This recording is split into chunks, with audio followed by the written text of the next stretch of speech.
चलिए दोस्तों, स्वागत है करता हूँ मैं आप स्टडी बाय रंजित में। तो मैं ये कह रहा हूँ आप सबों के लिए बातचीत शीर्षक निबंध। बातचीत जो शीर्षक निबंध है इसका सारांश मैं बताऊंगा आपको। अगर मैं हिंदी बुक से आपको पढ़ाता तो बहुत टाइम ले सकता था और ज़्यादा समझ में नहीं आएगा, लेकिन इसको आप देखिए, सारांश को देखिए। अगर पसंद आए तो कमेंट कीजिए आप लोग। मैं इसी तरह बताऊंगा सारांश, नहीं तो फिर मैं बुक से आप लोगों को बताने वाला हूँ। तो आइए जानते हैं आगे। बातचीत बालकृष्ण भट्ट द्वारा लिखा गया एक निबंध है बातचीत। और हमारे चैनल में आप नए हैं तो प्लीज़ सब्सक्राइब करना ना भूलें। तो स्वागत है दोस्तों आपका हमारे यूट्यूब चैनल में। तो मैं फिर से ये कह रहा हूँ आप सबों के लिए 12वीं क्लास का जो हिंदी है पीडीएफ के तौर पर आपको मैं बताना चाहता हूँ आज। तो बने रहिए हमारे यूट्यूब चैनल में, और हमारे चैनल में नए हैं तो प्लीज़ सब्सक्राइब करना ना भूलें। तो मैं आज का क्वेश्चन क्या है कि बालकृष्ण भट्ट के द्वारा के बारे में थोड़ा जानकारी देना चाहता हूँ, और इसके बारे में तो मैं आपको सारांश बताऊंगा। लेकिन सारांश बताने से पहले आपको थोड़ा इसके जन्म मृत्यु के बारे में थोड़ा बता देते हैं। और क्या कहता है कि कब जन्म हुआ था, कब मृत्यु हुआ था, किसका बाप का नाम क्या था, माता का नाम क्या था, और कहाँ से शिक्षा प्राप्त की थी, मनोवृत्ति क्या थी, इसकी रचनाकार संस्कृत क्या थी, रचनात्मक सत्क्रिया क्या थी, रचनाएं क्या थी, ये तमाम जानकारी देंगे। इससे आपको मिलेंगे 2 नंबर। तो बिल्कुल आप लोग चिंता ना कीजिए, और 12वीं का हिंदी जो है इसका पूरी तैयारी यहाँ पे कराया जाएगा। तो चलिए आज पढ़ने से पहले आपको बता देते हैं कि हम यहाँ पे, आप हमारे चैनल में नए हैं तो प्लीज़ सब्सक्राइब कीजिए और बेल आइकन को दबा दीजिए ताकि मेरा वीडियो आप तक पहुंचते रहे। तो बालकृष्ण भट्ट का जन्म हुआ था 23 जून 1844 ईस्वी में। 23 जून 1844 ईस्वी में इसका जन्म हुआ था। और मृत्यु की बात किया जाए तो निधन इसका हुआ था। मृत्यु का मतलब निधन होता है और डेट भी निधन होता है। तो 20 जुलाई 1914 ईस्वी में इसका निधन हुआ था। उसके बाद अब बात करते हैं निवास स्थान की। अब निवास स्थान की जो बात करते हैं तो निवास स्थान इसका कहाँ है? इलाहाबाद उत्तर प्रदेश इसका निवास स्थान है। और माता का नाम पार्वती देवी एवं बेनी प्रसाद भट्ट पिता का नाम था। तो पिता एक व्यापारी थे और माता एक सुसंस्कृत महिला, जिन्होंने बालकृष्ण भट्ट के मन में अध्ययन की रुचि एवं लालसा जगाई। शिक्षा की बात किया जाए तो प्रारंभ में संस्कृत अध्ययन से 1867 ईस्वी में प्रयाग के मिशन स्कूल से एंट्रांस का परीक्षा दी। उसके बाद वृत्ति की बात किया जाए तो 1869 ईस्वी से 1875 ईस्वी तक प्रयाग के मिशन स्कूल में अध्यापक एवं 1885 में प्रयाग के CAV स्कूल में संस्कृत का अध्यापक रहे। फिर बात की जाए 1888 में तो प्रयाग की कायस्थ पाठशाला इंटर कॉलेज में अध्यापक नियुक्त हुआ। तो ये तमाम जानकारी था थोड़ा इनके बारे में, बालकृष्ण भट्ट के बारे में। और बालकृष्ण भट्ट का रचना की बात किया जाए तो यहाँ पे रचना उसका बहुत है। उपन्यास है, रहस्य कथा है, नूतन ब्रह्मचारी, 100 अजान 1 सुजान, गुप्त वेगी रसातल यात्रा, उचित दक्षिण हमारी घड़ी, सद्भावना का अभाव, नाटक। तो आज मैं निबंध बढ़ाने वाला हूँ और इसके द्वारा जो लिखा गया है निबंध उसके बारे में। तो आइए जानते हैं निबंध में क्या क्या कहता है और क्या कहता है। तो आज का निबंध का क्या है? बातचीत। निबंध का नाम है आज बातचीत। बालकृष्ण भट्ट आधुनिक हिंदी के आदि निर्माताओं और उन्नायक रचनाकारों में एक है। क्या है? रचनाकारों में एक है। और क्या कहता है कि वे भारत तेंदु युग के प्रमुख साहित्यकारों में से है।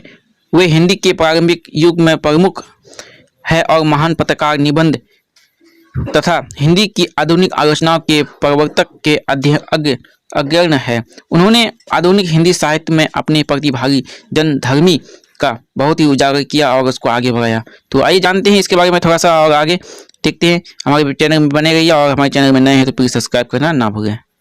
आइए दोस्तों, फिर तो मैं ये कह रहा हूँ आप सबों के लिए बातचीत शीर्षक निबंध का सारांश जीवनी लिखें। तो मैं अभी इसके बारे में बालकृष्ण भट्ट के बारे में बता दिया पहले, और अब मैं बताऊंगा आपको बातचीत शीर्षक निबंध जो है इसका सारांश बताने वाला हूं। तो आप लोग को अगर वीडियो पसंद आए तो हमारे चैनल को सब्सक्राइब कीजिए, और हमारे चैनल में नए हैं तो प्लीज़ सब्सक्राइब कीजिए। कि आप लोगों के लिए मैं इतना मेहनत करता हूँ, तो प्लीज़ एक बार आप लोग भी हमारे लिए थोड़ा सा मेहनत कीजिए और वीडियो को शेयर कीजिए उन लोगों तक, उन स्टूडेंट तक जिनको पता नहीं है। तो आइए जानते हैं बालकृष्ण भट्ट की जो बातचीत निबंध है उसके बारे में। तो बालकृष्ण भट्ट आधुनिक हिंदी गद्य के आदि निर्माताओं और का भी एक खास तरह का मजा होता है। ये नहीं वे बतलाते हैं कि जब तक उन्नयन रचनाकारों में एक है। बालकृष्ण भट्ट बातचीत निबंध के माध्यम से मनुष्य को ईश्वर द्वारा दी गई अनमोल वस्तु यानी वाक शक्ति का सही इस्तेमाल करने को कहता है।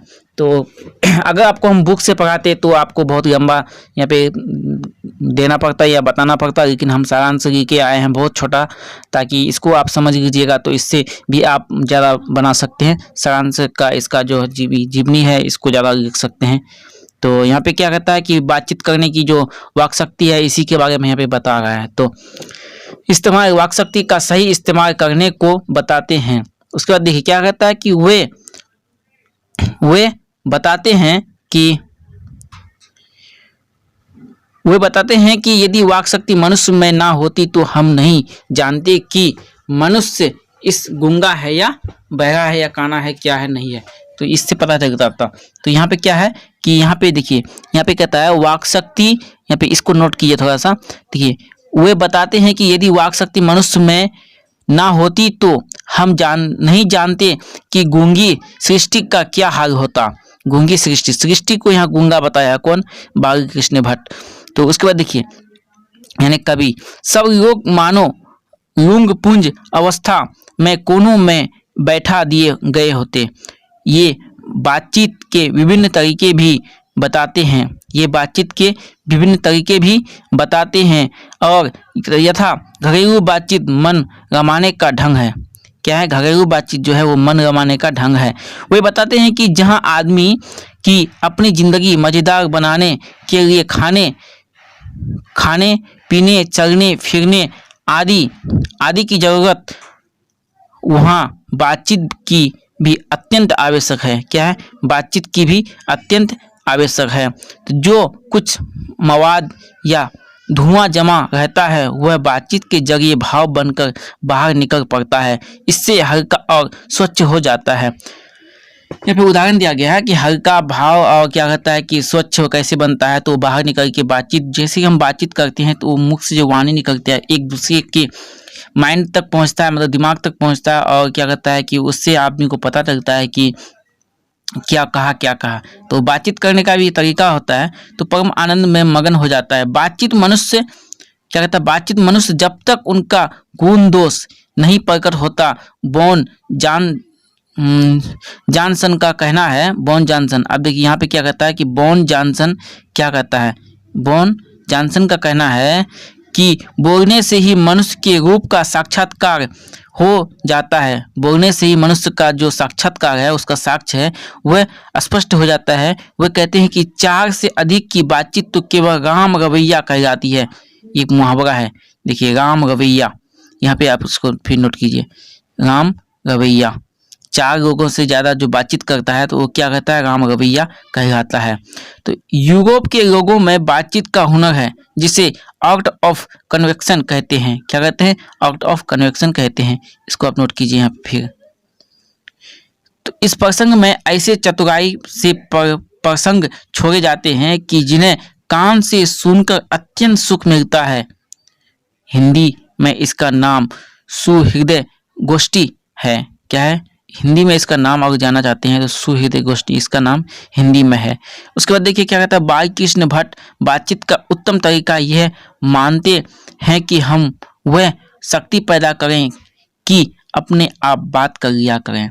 हमें वो शक्ति पैदा करना है कि हमें अपने आप बात कर लेना है। तो हमारे चैनल में आप नए हैं तो प्लीज़ सब्सक्राइब कीजिए। हिंदी स्टडी बाय रंजित, क्या नाम है चैनल का? Study bye Ranjit. अब इसको सब्सक्राइब कीजिए ताकि मेरा नया वीडियो आप तक पहुंचते रहे, आप तक मिलते रहे। तो ये था मेरा क्या कहता है पहला चैप्टर का कुछ इम्पोर्टेंट सारांश, और इसको आप ये ध्यान से देखिए और इसको आप पढ़िए और देखिए। फिर मैं नया चैप्टर लेके आऊँगा। तब तक के लिए हमारे चैनल में बने रहिए, अपने दोस्तों को शेयर कीजिए।